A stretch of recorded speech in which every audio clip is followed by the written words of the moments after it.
NTV অনলাইনের পক্ষ থেকে স্বাগত জানাচ্ছি। আমি মোহাম্মদ শফিকুর রহমান। আমি এই মুহূর্তে আসলে একজন ব্যক্তির কাছে আছি যিনি আসলে যে বান্দরবানের পার্বত্য এলাকার যে দুর্গম এলাকা রয়েছে থানচি রেমাক্রি ইউনিয়ন, যেটি আসলে বর্ডার সাইড বললেই চলে। সেখান থেকেই বেড়ে ওঠা আমাদের এক ভাই যে রঞ্জিত ত্রিপুরা। আমি রঞ্জিত ত্রিপুরার কাছে তাহার যেই জীবনের যেই বেড়ে ওঠার গল্প সেটি শুনতে চাচ্ছিলাম। সো আমার নাম হচ্ছে দ্য ফার্স্ট টাইম দাদাকে খুবই ধন্যবাদ এবং কৃতজ্ঞতা জ্ঞাপন করছি, স্পেশালি আমাদের বান্ধবের ব্রিটিশ ইংলিশ একাডেমি পরিবারের পক্ষ থেকে আপনাকে স্বাগতম জানাচ্ছি এত দূর থেকে কষ্ট করে আপনার এই যে আমাদের খোঁজ নেওয়ার জন্য। To be honestly I am very proudly that because this is the my first experience in my life. So আমার নাম হচ্ছে রঞ্জিত ত্রিপুরা, আমার জন্মস্থান হচ্ছে কেশবপাড়া, যেটা 7 নং ওয়ার্ড ছোট মধু, এবং ইউনিয়ন হচ্ছে আপনার 1 নং রেমাক্রি ইউনিয়ন। উপজেলা যদি বলি তাহলে থানচি উপজেলা। তো আমার জন্ম সেখানে। আমি বড় পরিবার থেকে বেড়ে ওঠা আমার, স্পেশালি আমরা 3 ভাই এবং 5 বোন। সেই জায়গা থেকে আমি হচ্ছে মেজর সন্তান। প্রায় আমরা বড় পরিবার থেকে বেড়ে ওঠা, সেই জায়গা থেকে অবশ্যই আমাদের ঘাটতি থাকে, ফাইন্যান্সিয়াল ক্রাইসিস থাকে। তবুও আমার স্বপ্ন এবং বাবার ইচ্ছা, বাবার স্বপ্ন। তো বাবাও খুব একজন সাধারণ, একজন অতি সাধারণ একজন কৃষক। তো যদিও বাবা কৃষক এবং জমি কাজ করে, জুম চাষ করে। তো বাবার অনেক স্বপ্ন ছিল যে আমরা একটা সময় গিয়ে মানুষের মতো মানুষ হব বা একটা সমাজের জন্য ভালো কিছু একটা অবদান রাখতে পারি। সেই জায়গা থেকে বাবার সবসময় চেষ্টা ছিল বাবারও যে আমাদেরকে মানুষ করার জন্য। তো সেই জায়গা থেকে বাবার ইচ্ছাগুলো এবং বাবার আগ্রহ দেখে আমি নিজেও তো চেঞ্জ করলাম বা পরিবর্তন করলাম। কিছু কিছু যা ছোট ছোট আমার পরিবর্তন চলে আসলো। কারণ আমার ইচ্ছা যে আমার যে স্পেশালি আমার যারা আহ, বাংলাদেশের একজন নাগরিক হিসেবে যেন আমি বড় হয়ে কিছু একটা অবদান রাখতে পারি, যে আমার জায়গা থেকে। স্পেশালি যেমন ধরো বান্দরবান, আমাদের এই যে চট্টগ্রাম হিল ট্রাক্স পিপল, যেমন ধরো আমাদের মূলত সবাই এই 3 পার্বত্য হচ্ছে আমরা বিভিন্ন দিক থেকে একটু পিছিয়ে থাকি। সেটা মারমা বলুক, ত্রিপুরা বলুক, বাঙালি বলুক, মুসলিম বলুক, হিন্দু বলুক, মানে ম্রো বলুক, লোসাই বলুক, আমরা বিভিন্ন বিভিন্ন কোনো না কোনো কারণের দিক দিয়ে, কোনো না কোনো দিক দিয়ে আমরা পিছিয়ে থাকি। তো সেই জায়গা থেকে আমার স্বপ্ন ছিল আমি জীবনে যা কিছু করি না কেন যেন ভালো কিছু করি, যে সমাজে এবং নিজের সম্প্রদায় এবং নিজের এলাকা ভিত্তি এবং অঞ্চলের নিয়ে যেন কাজ করতে পারি, যেটা সোশ্যালাইজ বলছে, হ্যাঁ? তো ওই জায়গা থেকে আমার ইচ্ছা ছিল। পরে আমি ছোটকাল থেকে আমার স্বপ্ন ছিল এটা। পরে আমি পড়াশোনা করেছিলাম প্রাইমারি স্কুলে। আমি আমার যারা এই ভিডিওতে যারা দেখবেন তারা হয়তো বুঝতে পারবেন যে আমার টিচার যারা দেখবেন। আপনার শিক্ষা জীবনটা কোত্থেকে উঠে আসে? আমার শিক্ষা জীবনটা যদি একটু বলতেন। আমার শিক্ষা জীবন হচ্ছে দাদা, যে আমি প্রাইমারি স্কুল আমি গ্রামে ছিলাম। একদম তখনকার ছিল আমাদের একটা বাঁশের। স্কুলের নামটা কি মনে আছে আপনার? হ্যাঁ, এখনো মনে আছে, খেসপুরপাড়া বেসরকারি প্রাথমিক বিদ্যালয়। তো আমি এখানে ক্লাস 5 শেষ করেছিলাম।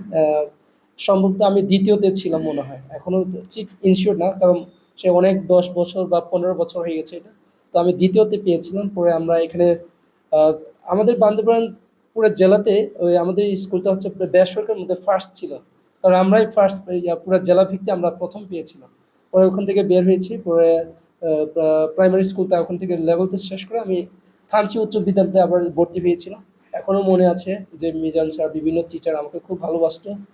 পরে আমি 1 বছর পরে আবার আমার সিদ্ধান্ত চেঞ্জ হলো, না আমি উপজেলা ভিত্তিতে আমি পড়াশোনা করবো না, আবার একটু নিজেকে আরো একটু ডেভেলপমেন্ট এবং নিজের স্কিলটাকে অর্জন করে যে আমি জেলা ভিত্তিতে চলে আসতে চেয়েছিলাম। পরে আমরা, স্বপ্নটা একটু বড় ছিল আপনার। হ্যাঁ, স্বপ্নটা আমার খুবই মানে ছিল, জানি না বড় ছিল কিনা, তবে আমার খুব ইচ্ছা যে একটা সামাজিক এবং নিজের দেশের জন্য কিছু একটা অবদান রাখার জন্য। তো যতটুকু পারি আমি চেষ্টা করব ইন ফিউচার, তবে চেষ্টা করে চালিয়েছিলাম। পরে জেলা ভিত্তিতে আমি এসএসসি পরীক্ষা দিয়েছিলাম। আমি বান্দরবানের জেলায় আমি প্রায় 4-5 বছর ধরে আমি আমার হাই স্কুল লাইফটা। পরে আমি এসএসসিতে 4.86 সম্ভবত এ প্লাস পাইনি, তবে আমি খুব ইচ্ছা ছিল আমার এ প্লাস পাওয়া। পরে আমার সে জায়গা থেকে আমি চেষ্টা করেছিলাম, দিন রাত আমি কষ্ট করতাম, করেছিলাম আমার জায়গা থেকে। পরে আমি 4.86 পেয়ে আবার বের হয়ে গেলাম। পরে আমি ঢাকা পলিটেকনিক্যালে আমি চান্স পেয়েছিলাম। আহ, প্রথম সিলেক্টর আমি ঢাকা পলিটেকনিক দিয়েছি, যদিও বাংলাদেশে 2018-তে সম্ভবত, খুব সম্ভবত আমি গুগলে সার্চ করেছিলাম, বাংলাদেশে 49টি সরকারি পলিটেকনিক আছে ইঞ্জিনিয়ারিং যারা কলেজের জন্য, ডিপ্লোমার জন্য। পরে সেই জায়গায় অনেকে বলেছিল যে রঞ্জিত তুমি কি চান্স পাবা। পরে তখন আমি বলছি তবু তো আমার মানে ইচ্ছা ছিল, চলো না একটু চেষ্টা করে দেখি, যদি চলে আসে আমার ভাগ্যক্রমে। পরে আমি ফার্স্ট চয়েসে দিয়েছিলাম ঢাকা পলিটেকনিক। পরে সৃষ্টিকর্তা আশীর্বাদে আমি ফার্স্ট চয়েসে যেতে চেয়েছি, সিলেক্টে চলে আসলো। পরে তখন আমি বিশ্বাসই করতাম না। পরে আমি আবার ঢাকায় গেছিলাম। ঢাকায় ৫ বছর প্রায় ডিপ্লোমা ৫ বছর লেগে গেছিল। কারণ করোনা যেহেতু COVID-19 এ পরে ৪ বছর জায়গায় আমার ৫ বছর লেগেছিল। পরে ওখান থেকে আমি সৃষ্টিকর্তার আশীর্বাদে এবং বাবার-মার আশীর্বাদে, এলাকার সুবাদে বা তাদের আশীর্বাদে আমি ফার্স্ট ক্লাস পেয়ে আমি বের হয়েছিলাম। পরে আমি ইঞ্জিনিয়ারিং সেক্টরে কাজ করেছিলাম ৬ মাস মতো। তখন দেখি যে ভালো লাগতেছে না।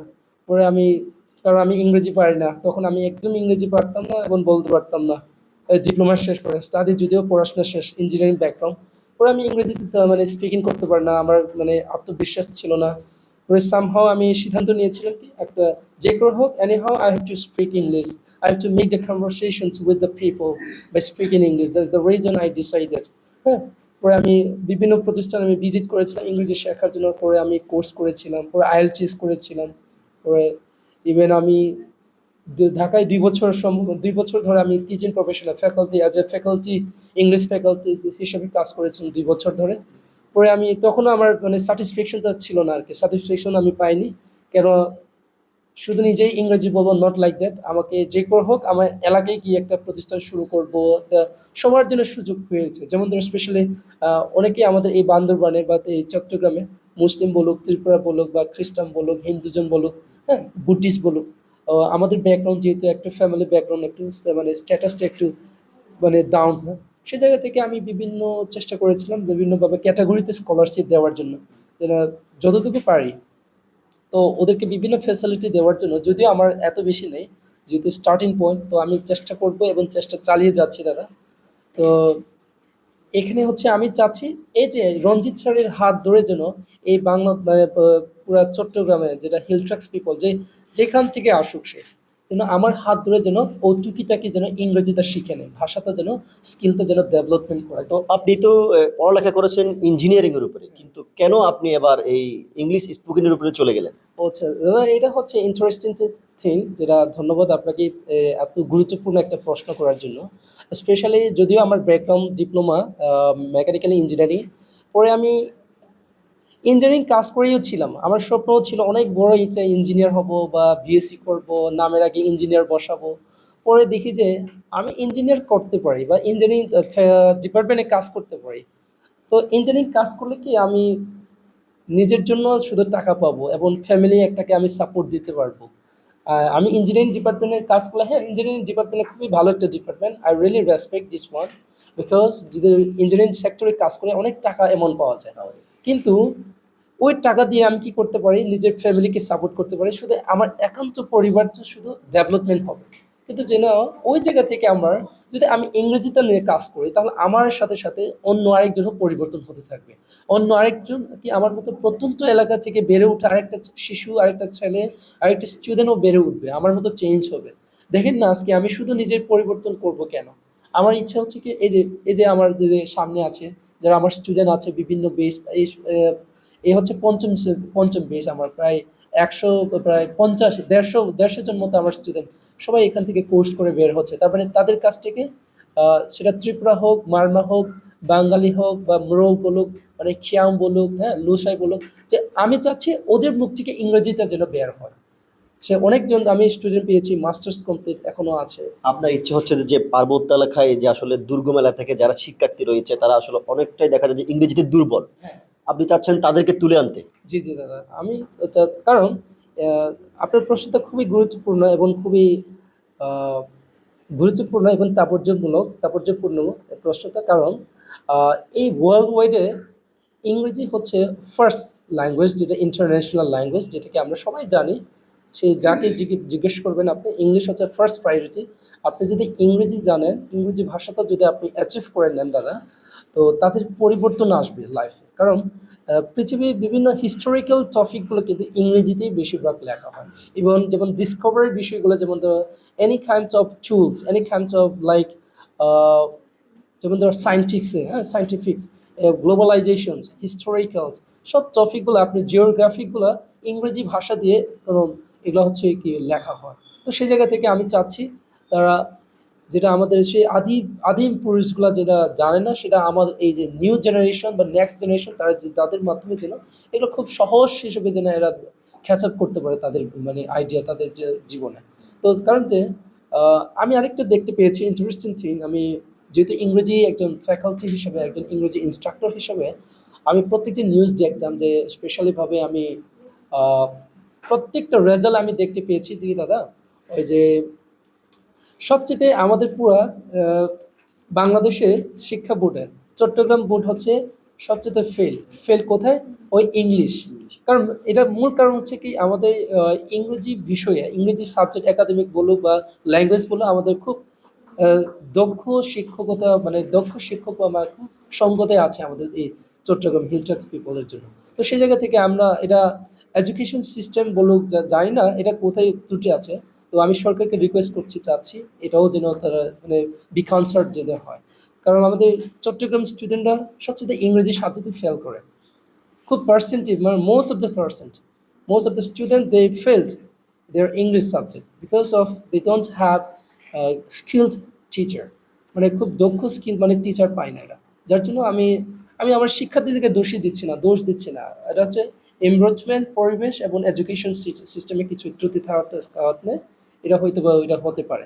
তো এখন আমি খুবই খুশি যে আমার প্রত্যেকটা স্টুডেন্ট, আমি এভরিওয়্যার আমি কি বলি না দাদা, বাজারে দেখা হোক বা গ্রামে যেখানে সেখানে আমি দেখুন আমি ইংলিশ বলি তাদের সাথে।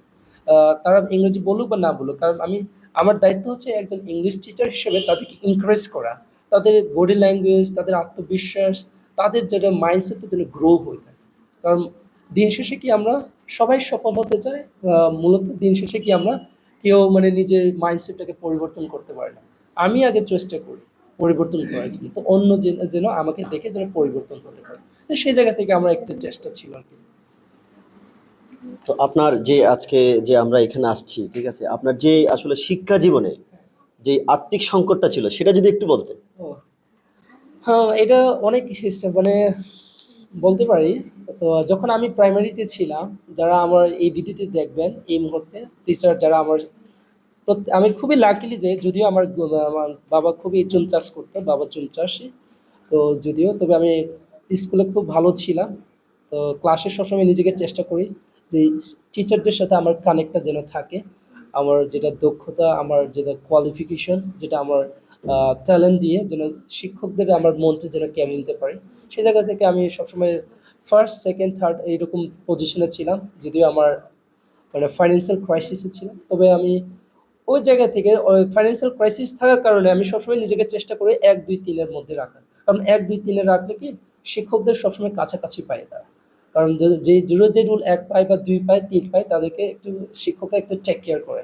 তো সেই জায়গা থেকে আমি একটা সময় এমন খাতা লেখার জন্য টাকাও ছিল না।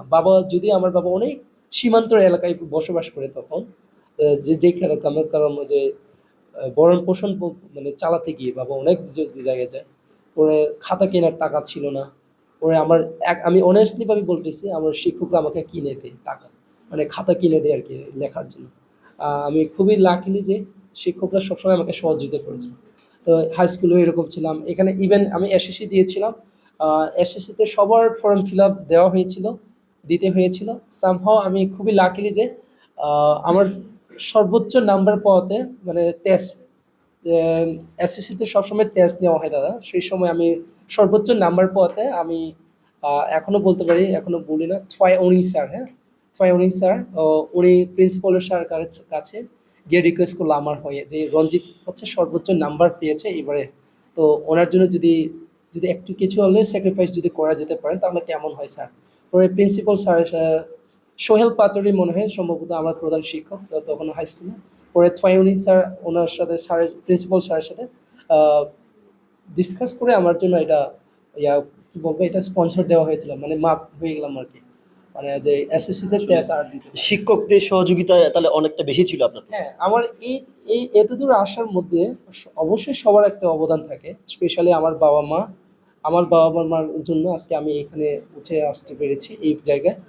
তো তারপর দ্বিতীয় হচ্ছে যে আমার দ্বিতীয় বাবা-মা, যাদেরকে আমি সম্মান করি, শ্রদ্ধা করি, যাদের হাত ধরে আমার লেখা স্বরীয় চন্দ্র স্বরীয় স্বরীয়া ক, খ, এ, বি, সি সবকিছু বলা হচ্ছে আমার দ্বিতীয় বাবা-মা, যাদেরকে আমরা শ্রদ্ধা করে থাকি। আমার শিক্ষক অ্যাবসলিউটলি তাদের অনেক সাপোর্ট ছিল আমার লাইফে। আমি সত্যি বলতেছি, তাদের সাপোর্ট ছাড়া আমি এই জায়গায় মনে হয় আজও বুঝি মনে হয় আমি আসতে পারবো না। রুমা থেকে তো আপনার এলাকায় যেতে কতক্ষণ সময় লাগে? রুমা বান্দরবান to- থানচি থেকে থানচি থেকে আমার এলাকায় যেতে মনে হয় তখন আবার নৌকা, হ্যাঁ, এক নৌকা ছিল না, স্পিডবোট ছিল না, যদি হেঁটে যেতে হয় একদিন লাগে। হ্যাঁ, একদিন তখন আমি যখন হাই স্কুলে ছিলাম দাদা, তখন হেঁটে হেঁটে যেতাম আমরা থানচি বাজার, থানচি উপজেলা থেকে আমার এই যে 1 নং রেমাক্রি ছোট মধু যেখানে 7 নং ওয়ার্ডে আমরা হেঁটে হেঁটে যেতাম। তো একদিন লাগলো, সকাল 6টা থেকে যদি রওনা করি তাহলে ওই গিয়ে আবার 4টা বা 5টা বাজে আমরা বাসায় পৌঁছে দিই, তখন রেস্ট নেই 5টা বাজে, এই আর কি। ধন্যবাদ আপনাকে। আসলে এই যেই লোকটার গল্প শুনলাম, যে রঞ্জিত ত্রিপুরা, তিনি আসলে যেই পার্বত্য এলাকা বান্দরবানের যেই থানচি উপজেলার যে রেমাক্রি ইউনিয়ন থেকে বেড়ে ওঠার গল্পটা শুনছিলাম আমরা। আসলে যে এলাকাতে এখন মোটামুটি একটু নদী পথে ওই ইঞ্জিন চালিত বুট রয়েছে, যেগুলা স্পিড বোট বলা হয়, ছোটখাটো, ওগুলা দিয়ে যেতে মনে হয় 6 ঘন্টার মতো সময় লাগে। তখনকার যে উনি যখন উনি প্রাইমারি লেভেলে ছিলেন, তখন আসলে এই এলাকায় যেতে পুরো একদিন সময় লাগতো।